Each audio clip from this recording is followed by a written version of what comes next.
This is going to be a first look at the specific language of experiments.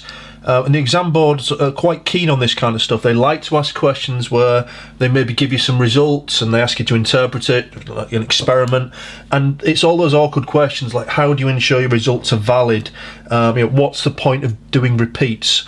So we're going to try and answer those things here. What we're going to use as an example is we're going to take a photosynthesis experiment. So a classic kind of experiment is maybe to have something like, we'll have a plant and you're going to shine a light on it and you're going to see how putting the lamp closer or further away, there's a lamp, will affect how much this plant photosynthesizes. Okay, it's a pretty straightforward experiment, easy to get results on. So the way we might express this as a question, or a title if you like, would be, how does, well, what are we investigating? In this case it's light intensity. How does light intensity affect, with an A, the rate of photosynthesis? Now, why I've underlined these two, I'm just trying to show you here that this is a very basic and simple and straightforward way to set up a scientific question. How does something affect something else? Now, the something actually turns out to be our independent variable. And how does it affect our dependent variable? We'll come back to that later. That's the way you would phrase it. That's the independent variable and that's the dependent variable. But we'll come back to that later. Now, I think one of the hardest ones to get your head around, hardest terms in all this, is validity. So if you wanted an experiment to show that, to get valid results, or it said, how do you ensure the validity of your experiment? Basically, you have to control the experiment in such a way that the only thing that's going to affect it is your independent variable. So, for example, in this experiment, we wouldn't want the temperature to keep changing every time. We wouldn't want the plant to keep changing each time, or the colour of the light, or all those things that we don't normally think about, that we do normally control an experiment. That's what you're trying to do in validity. I suppose the older way, which I wouldn't advise using, is to talk about things in terms of a fair test. The reason I don't advise using that phrase, people just throw it down all the time without really understanding it. What a fair test actually means is a test in which only the independent variable is a factor, or only the independent variable is changed. Now, we have to change the independent variable. That's the whole point. That's the thing where we're experimenting on. We're trying to find what the effect of light intensity is. But what it's suggesting to you here is everything else should stay the same. So if you put, in this experiment, how would you make it valid? I'll make it a fair test. That's unlikely to pick you up marks. If you said, I would keep the plant the same, I would keep, this is usually done in water, so you can count bubbles coming off. I'd keep the temperature the same, I'd keep the plant the same, I'd use the same lamp, the same quantity of light, all those kind of things. The only thing you're changing is the light intensity by moving this backwards or forwards. Because that's what a fair test means. That's really what they're getting at in validity, that the two things are linked, but I would try and avoid using that term. Really what it's asking you is, how are you controlling, what are you keeping the same in the experiment? That's what it's really getting at. So we'll now mention variables, since I mentioned them a few times, and there are a couple of things to know about them. So the independent variable, this is the thing that you are going to be in charge of changing in the experiment. So in this one, maybe you'd start your lamp at, 10 centimetres, then 20, 30, 40, and so on. So this will usually go up, or it should go up, in nice even intervals. Maybe it goes up in 10, 20, 30, maybe it goes up in hundreds. It doesn't matter what your experiment is. So one of the ways you can spot the independent variable is it's going to go up in nice even blocks. Okay.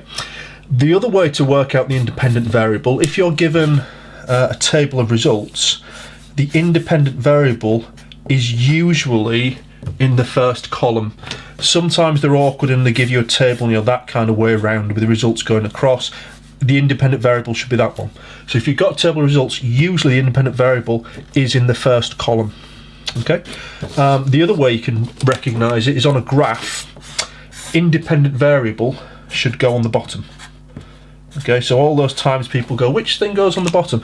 It's the first column in the table. Okay, or if you like, the independent variable.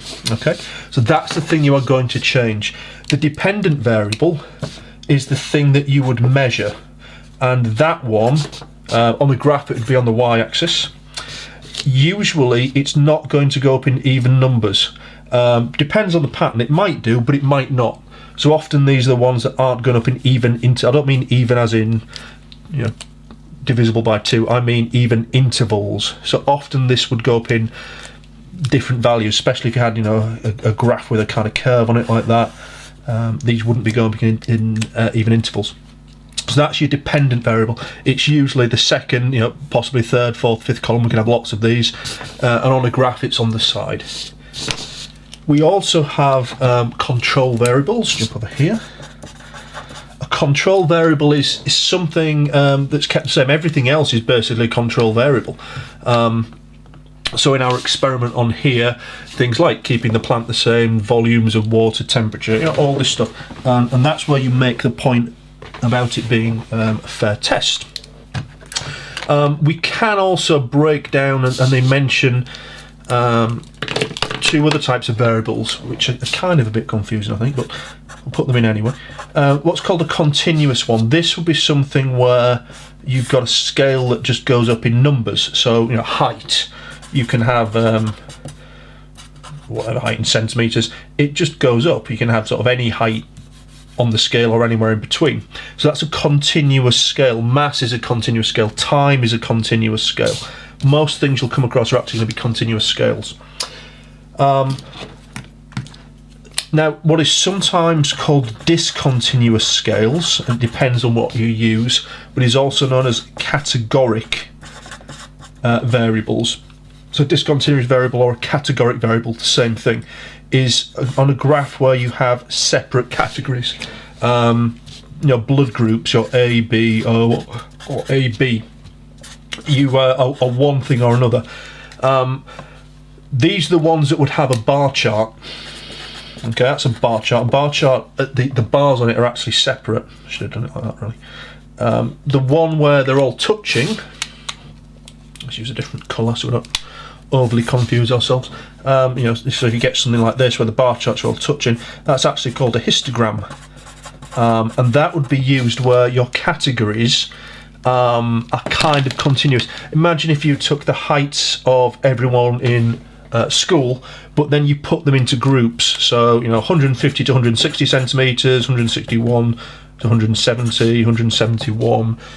So you put them in categories. You know, maybe you're doing a kind of tally chart of them, or whatever it may be. Then you can have the histogram, because that is kind of showing you a continual scale. If it's completely separate, categoric, then it should be this type of bar chart. I'm just going to run out of space, but I'm going to put this on this video anyway. It's just tough. This time, accuracy. Now, this is a really problematic one. What accuracy means is your experiment is accurate if you get somewhere near the real result. So the nearer you get to the real result, the thing you're trying to measure, the more accurate it is. The reason it's difficult is you don't necessarily know what the real result is going to be. So how do you know if you're accurate or not? And that's a problem. So if your equipment is wrong, you know, imagine you've got a pair of, you got a really expensive set of scales, balance, and you were going to measure the mass of something, but unknown to you, even though it was, you know, really sort of expensive and went to loads of decimal places, it was damaged inside. So every time you measured something, it was out by 100 grams or whatever it may be. Doesn't matter how many decimal places it goes to, it's going to be wrong every time, so you're not going to be accurate. So it's difficult because you don't always know what the real answer is. But the way it would sort of become important to us here is if you repeat an experiment.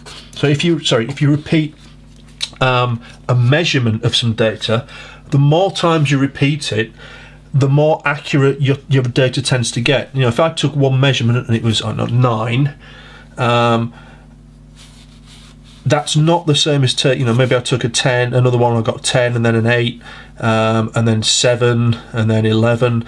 Actually, the average has come out, the mean average has come out as 9. But the reason you take repeats is it will increase your accuracy because you're zooming in. You know, if we only did one reading, it was that one, the 11 one, would be a long way off. what I mean reading is. So the reason you do repeats is to increase the accuracy of your results. It's worth making a point of that. So repeating allows you, oops, I can spell repeat, allows you to calculate a mean, and it also allows you to identify anomalies. And an anomaly is a result that doesn't fit the pattern. If I kept doing this and you know, I got some more results, I got another 10, I got 8, then I got 73. That one doesn't fit the pattern. It's an anomaly. It doesn't stop that happening. It allows you to identify that it's there because it clearly isn't fitting the rest of the pattern. So why do we repeat? So we can calculate a mean, which tends to make things more accurate, and to identify anomalies.